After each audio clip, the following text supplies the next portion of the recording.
Well, hello! Once again, I am back on Twitter ads. I have previously done a Twitter ads video back in 2015, and it is by far my most watched video of all time. I'm fairly sure it appears on the first page of Google for just the term Twitter ads, which is unbelievable. So I thought I would do a much requested updated one because that was 2015. Twitter ads have come a long way since then.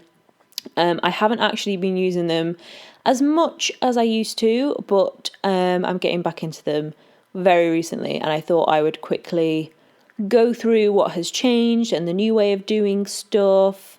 And yeah, so let's get straight into it because I don't want this to be too long because that will bore the crap out of everybody.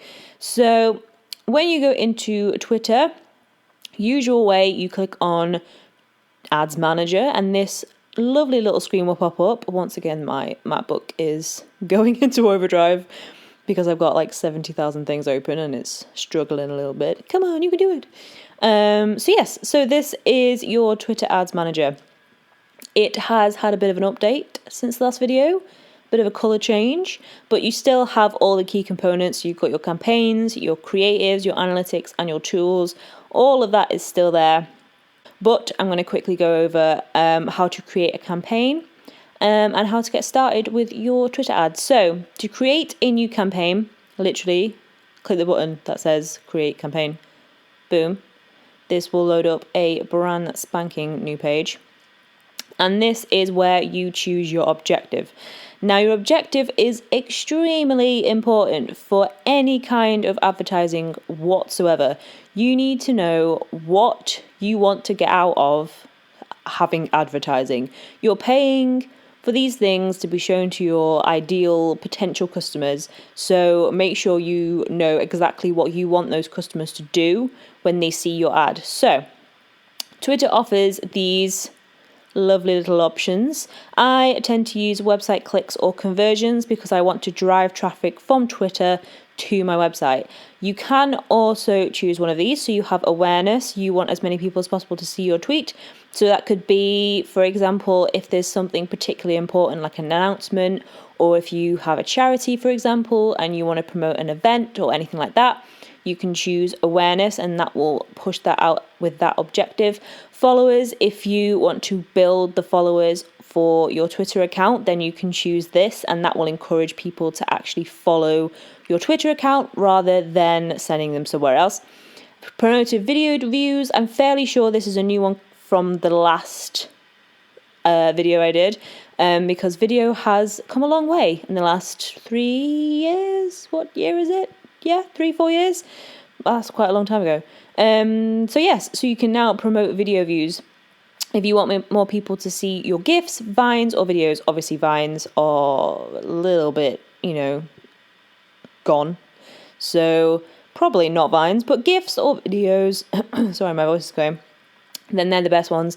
Again, website clicks or conversions. This is the one I use most often. If you have an online shop or you have some sort of services-based business that you want to get people to your website for, then website clicks or conversions is probably the one that you will use the most often, if not the only one you will ever use. You also have tweet engagements if you want to maximize engagement of your tweets and get more people talking about your business. I feel like tweet engagements and awareness are very similar in their kind of end goal. So tweet engagements, I don't really feel is very important if you are promoting a business. If you are an influencer or a blogger or someone that kind of relies on that viral element of things, then tweet engagements probably would be something that you would use. And then obviously to battle it out with Facebook, they have also suggested a few more campaigns objectives. So you also have all of these as well. So you have app installs or re-engagements. So if you're promoting an app, then that is something you can use as well. But I'm going to ignore this for now because we don't really need it.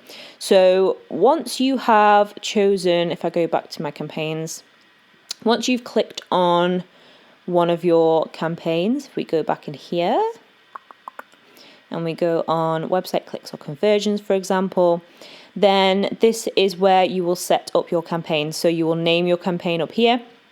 Usually the name of your campaign will be whatever your objective is, and that just helps you to organize your campaigns a little bit better. So for example, if you wanted people to go to your website, you would choose website clicks or conversions as a campaign, but you might also want to run Twitter ads that are to build your followers.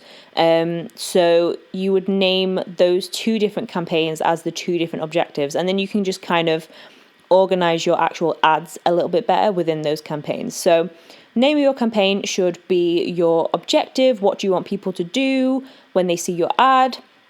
So I'm going to leave this as this. This is where you can set your budget for the campaign. So you would set a daily budget in here. So you can either do just the daily budget, or you can do a daily budget and set a total budget for the entire campaign. So for example, if I wanted to only spend, I spend like hardly anything, but say I wanted to spend £100 on a campaign, then I would think about how much per day I would want to spend on that. And then put that in there. It is completely up to you how much you want to spend.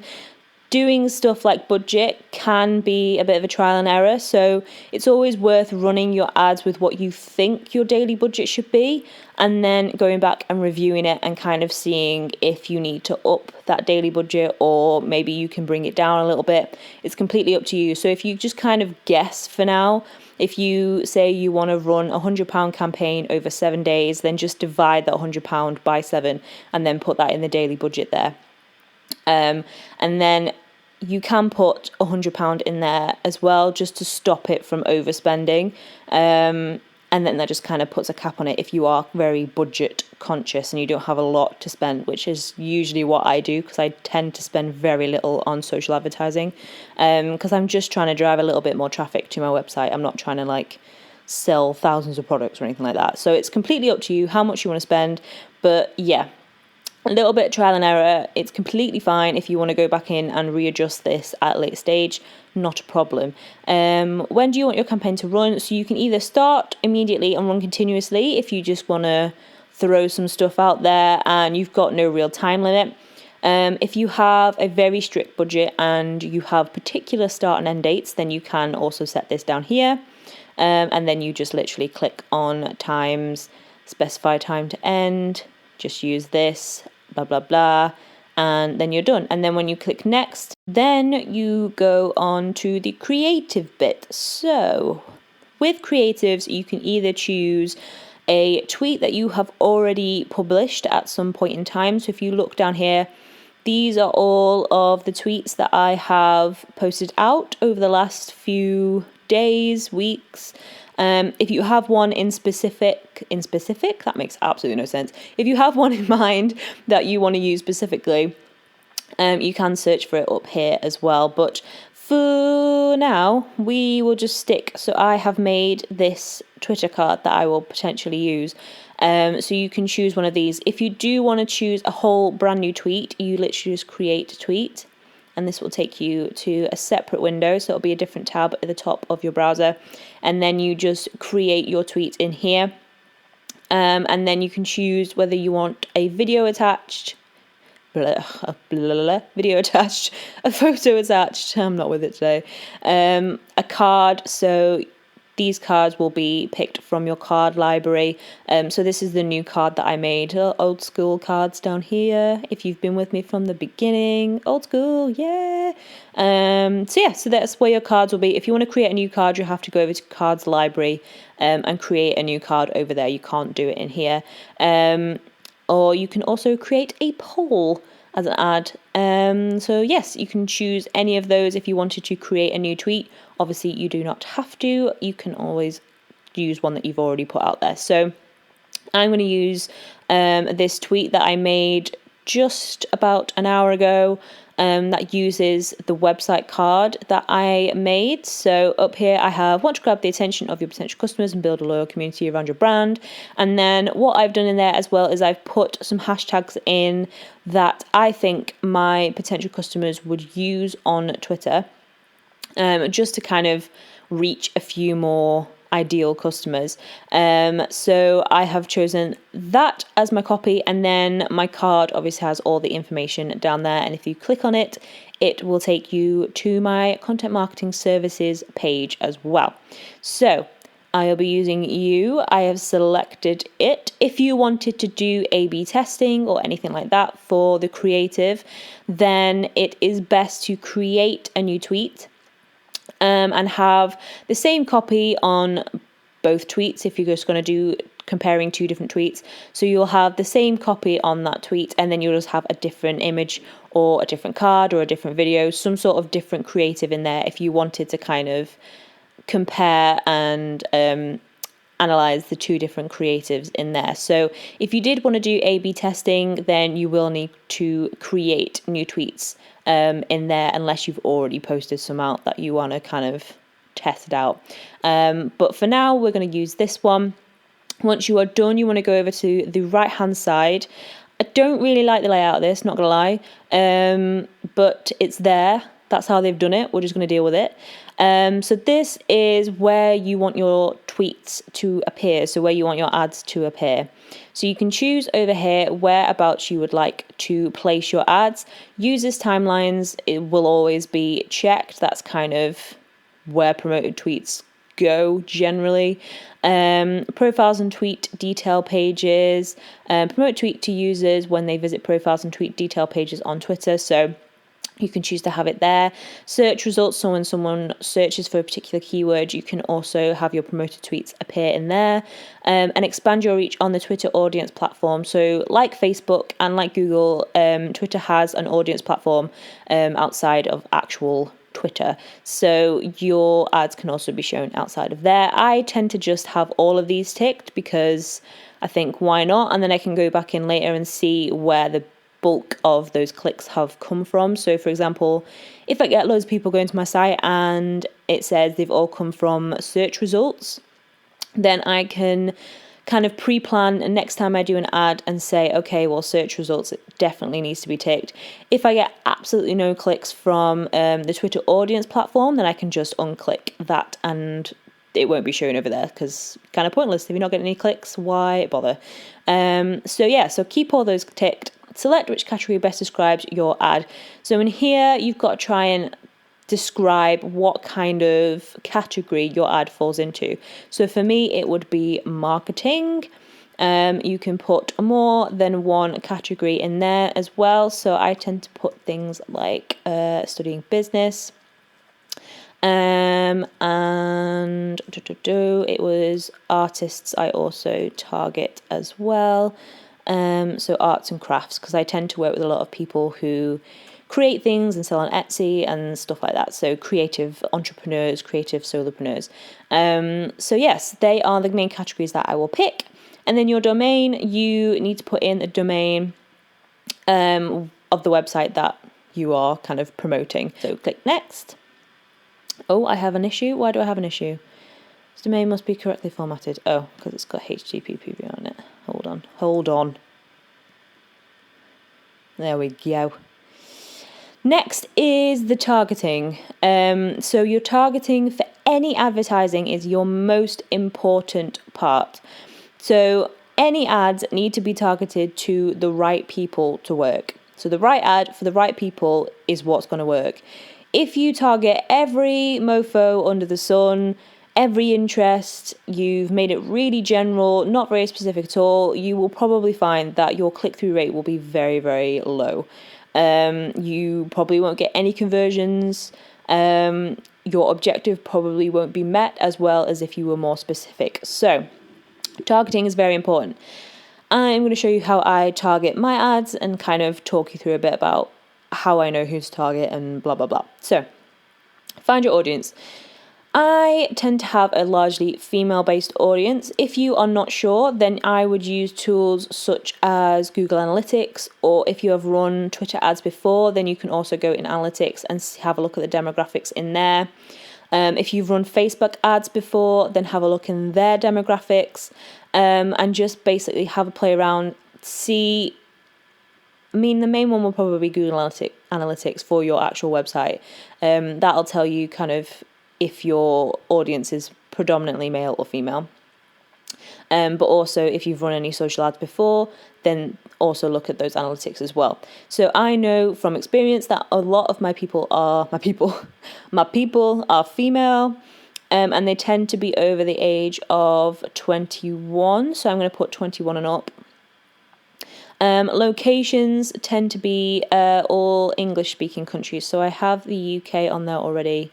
I'm just going to put English on there, and I'm also going to put in some of the English-speaking countries that I know. Oh, need to change this. So United States. I know Australia. That was my worst Australian accent. New Zealand as well. Tend to be a big one. Where are you, New Zealand? There you are. I'm going to leave that as that for now. They're my main ones, so I'm going to leave that as that.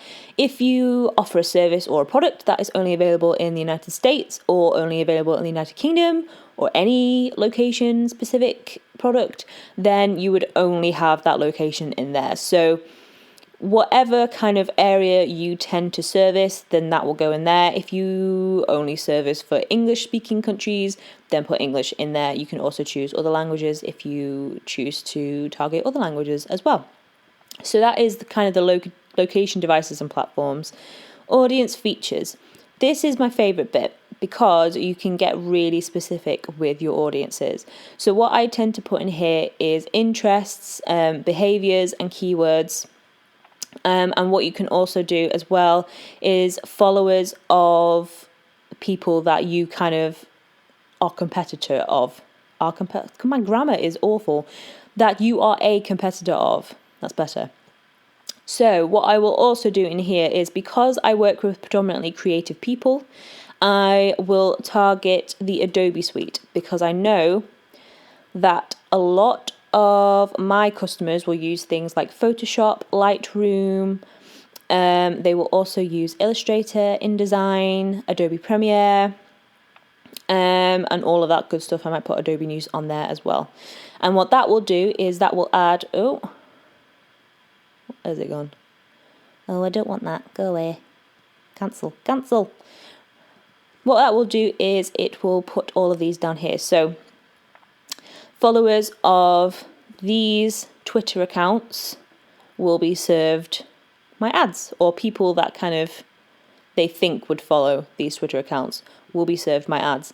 So targeting specific tools that you know your audience uses, or websites or anything like that, that can always be a good shout. If that tool has a Twitter account, then try and target that and the followers of that account. So for example, I do a lot of stuff for clients around Squarespace and making Squarespace websites. So I'll add Squarespace as a keyword. I'll add all of Squarespace's main Twitter accounts, so I target their followers. Again, same thing for WordPress. I work a lot with WordPress. I will add that as a keyword, and then I will also add some of these WordPress accounts that I think my potential customers may be following. Wix is another one, especially amongst artists and people that kind of are not very online, digitally tech-based people. I will target that as well. So that's really the Twitter accounts. What you can also do is, if you've got a competitor or someone that kind of does similar things to you. So for example, I have been following Bucket List Bombshells religiously.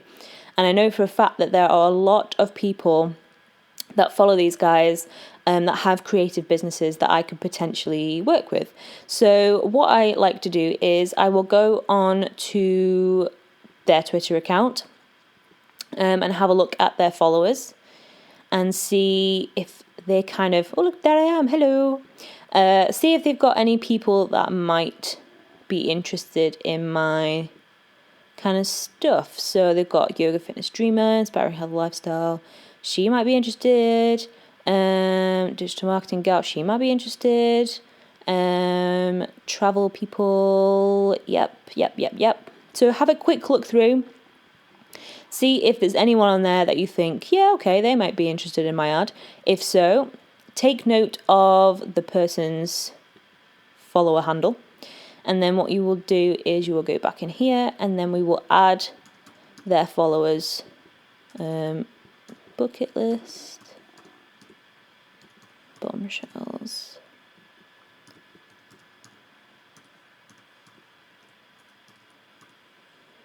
I will add that as a keyword, and I will also add their Twitter handle in there as well. And then other things you can do, you can add in other keywords. So what I tend to do is I'll put in, say, actual creative job roles. So filmmakers I sometimes work with as well. Illustrators is another one. There you go.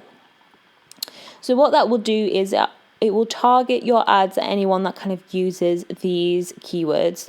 It will also target followers, target people with interests similar to an account's followers. For example, enter Twitter ads to target people likely to be interested in advertising on Twitter.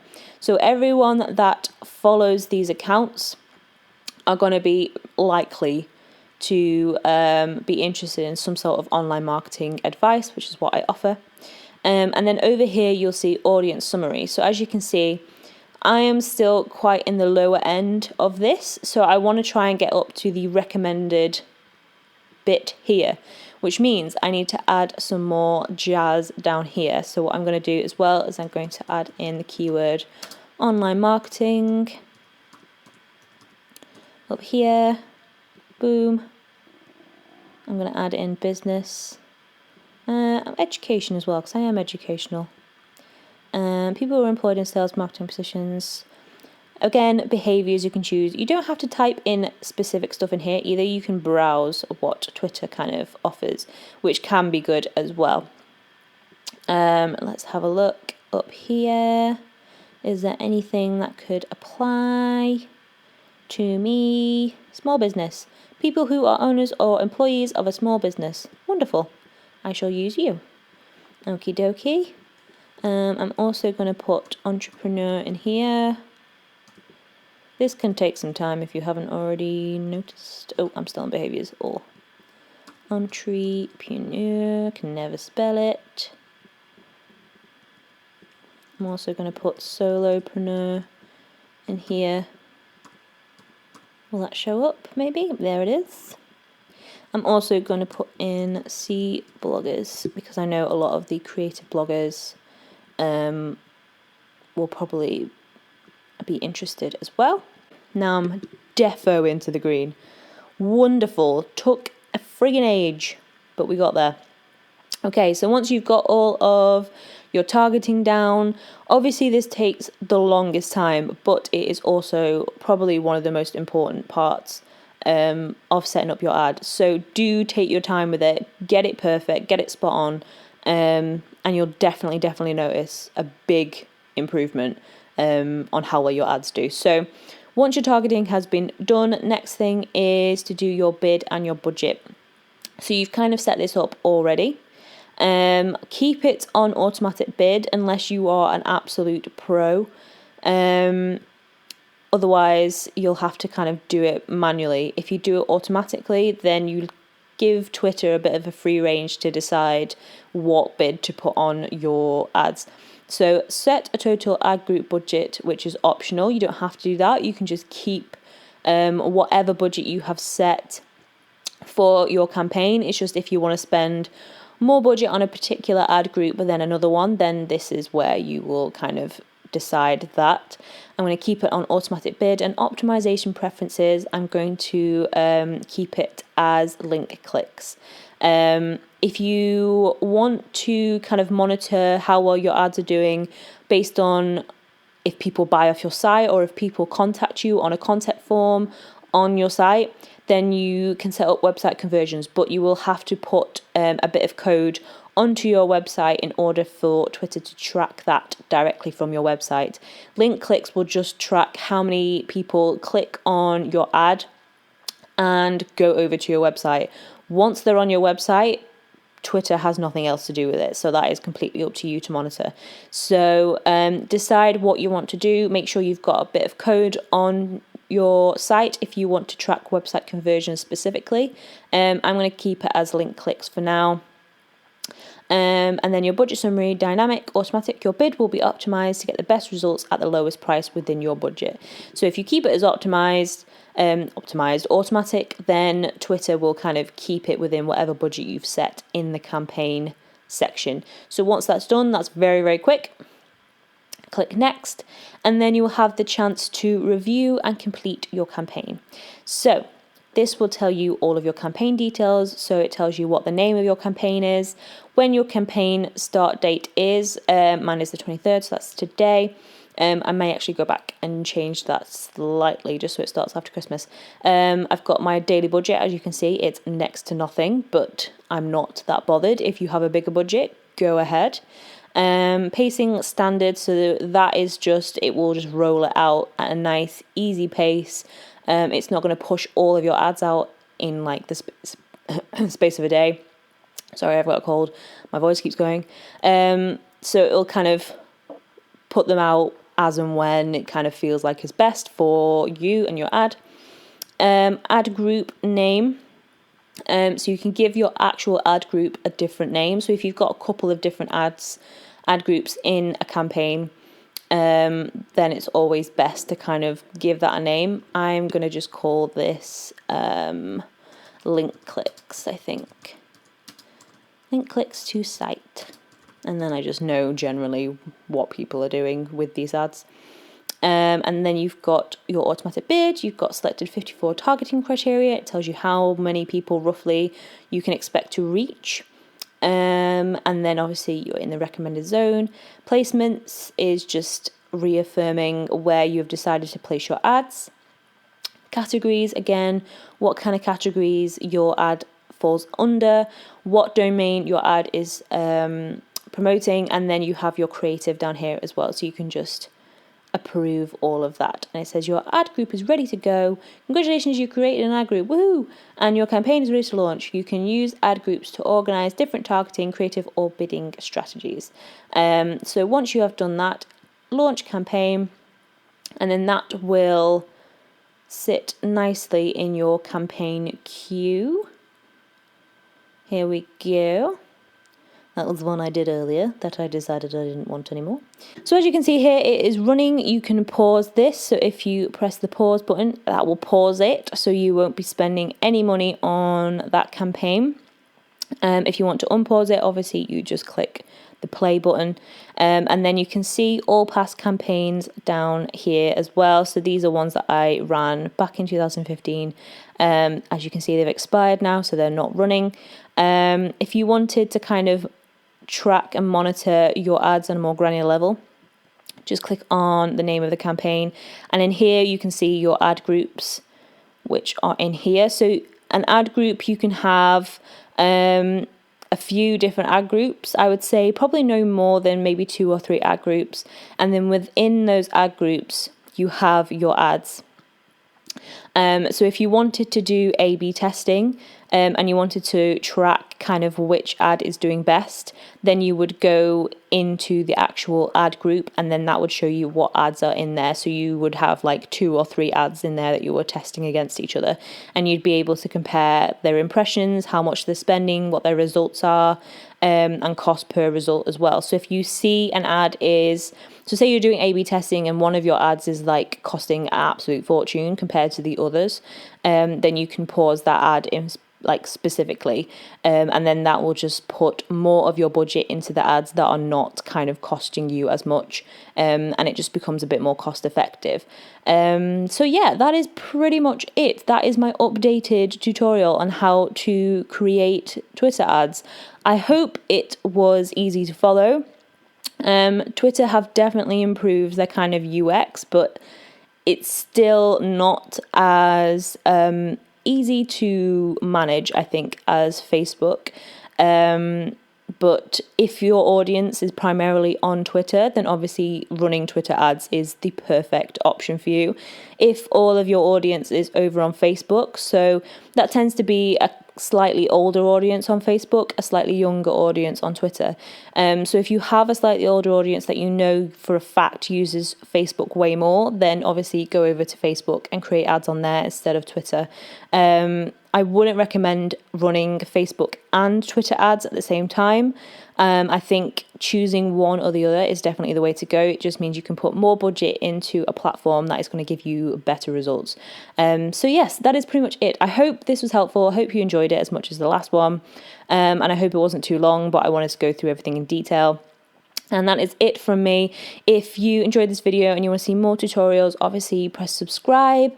That would be wonderful. Also remember to give this video a thumbs up. It really, really helps so that other people can see and, you know, gain a good educational time when they come over to here. I don't know if that makes sense, but you know what I mean. And yeah, so that's it. I will see you in future videos. Thank you for watching and sticking with me. Goodbye.